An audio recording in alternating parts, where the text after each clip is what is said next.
sharing of and meeting of everyone's needs. So yeah. Yeah, we certainly didn't come up with any answers, but we kind of tried to situate ourselves and get a starting point for trying to figure out where to go. So I think we definitely decided that we're trying to move away from the centralized economy and government into these a realm where there's local autonomy, but that is very much based in a systems knowledge, and recognizing like the dynamic flows of resources and making sure that we can address needs with functions and resources as opposed to capital or money. And so I think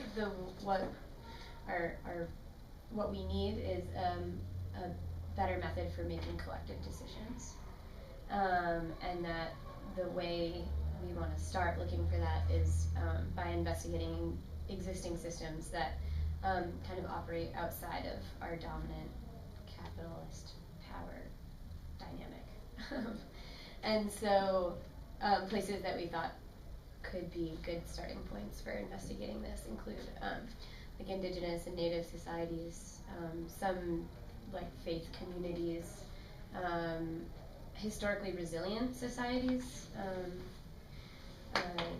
Noah brought up an example of a community that he lived in Palestine that was very much just very resilient.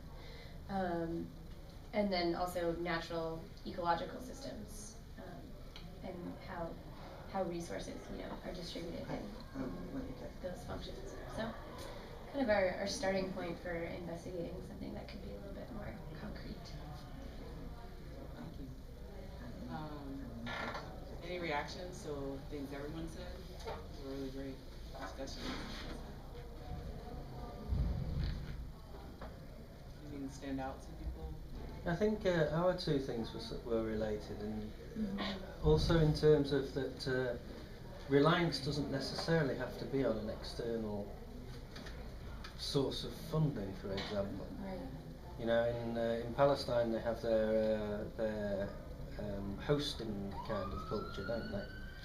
Well, I'm glad that for me that was a very a fundamental change for me in the way I thought about a lot of things, because what I saw in Palestine, you have folks who've been living in communities for hundreds and hundreds of years, and they've survived a colonial military occupation which is genocidal, but people are surviving.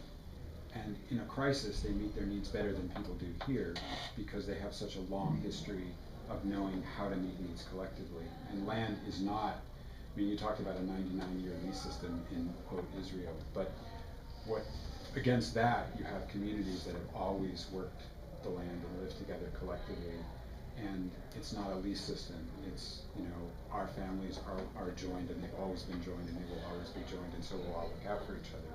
And that kind of a system is one that is really resilient, and I think human beings have survived up to this point in history because most of human history has been built on those kinds of collectives, I think. So if we can figure out how to do that kind of thing, that's better than a budget model or a policy model or whatever, it's much more direct. But that also means, of course, it's not just a matter of investigating those societies and learning from them and sourcing them and taking it. It's a matter of also respecting and supporting them and their struggle to survive.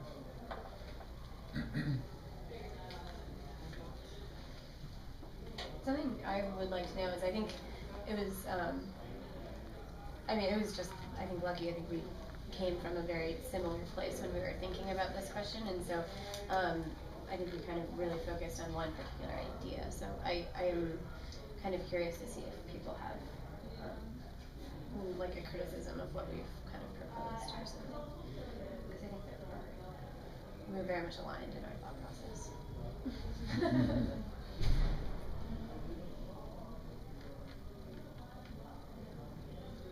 Any reactions in terms of like what you? Yeah. Like looking to what people are doing. No, I think what you say is that it's almost a move away from a monetary view of everything. Right. Yeah. No, which is kind of what I was saying before about your reliance on the capitalist economy. Sooner or later, either before or after. There are other ways of thinking about it. Completely, within a capitalist economy that may not include so much capitalist involvement. It's trust and relationships, isn't it? It's not financial. It's not a fiscal agreement. It's an agreement on trust and mutual aid or something. Yeah.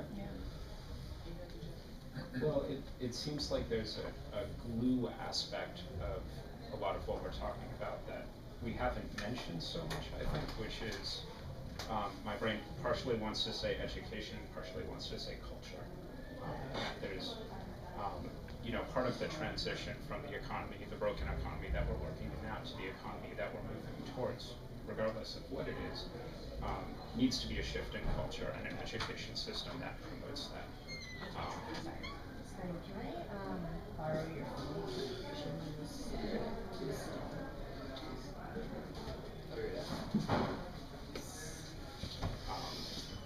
So I'm not really sure how that fits in, but it seems like a crucial component.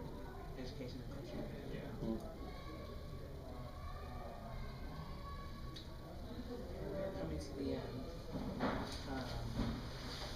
Any final thoughts from folks on this idea of economic democracy and the things that you guys discussed? I just had a question for you. You mentioned before the group in New York, right? Could you say the name again? The Bronx Cooperative Development Institute. And I would be just interested in learning Initiative, more. yeah. I would just be interested in learning more about what their work looks like practically. Yeah.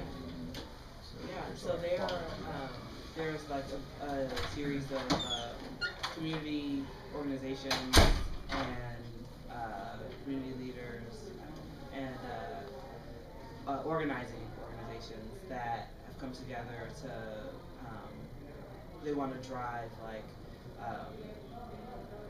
economic democracy initiatives in the Bronx specifically. And so they're looking like at an anchor institution strategy. The Bronx has like a couple hospitals and like food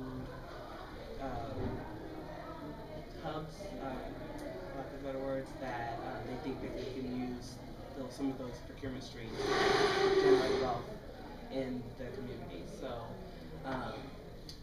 so one of the critiques of the Cleveland model is that it was kind of top down, right? Like that universities and hospitals were like, we have like money that we can like figure out how to help people create cooperatives, and that resulted in a very kind of like top down, like lack of ownership on the parts of the residents over kind of the process, speaking to kind of this culture and education shift.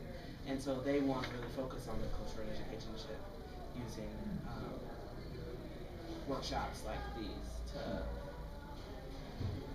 have conversations with folks about the topics and like what could a different society look like, how can we work towards it.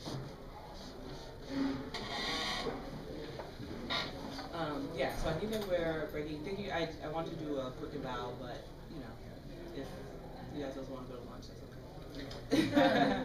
Just thank you. You're Oh, really great facilitator. It was awesome. I feel like this discussion was so productive and wonderful. Thank you. Yeah. I mean, obviously, it's always great if we could get to solutions.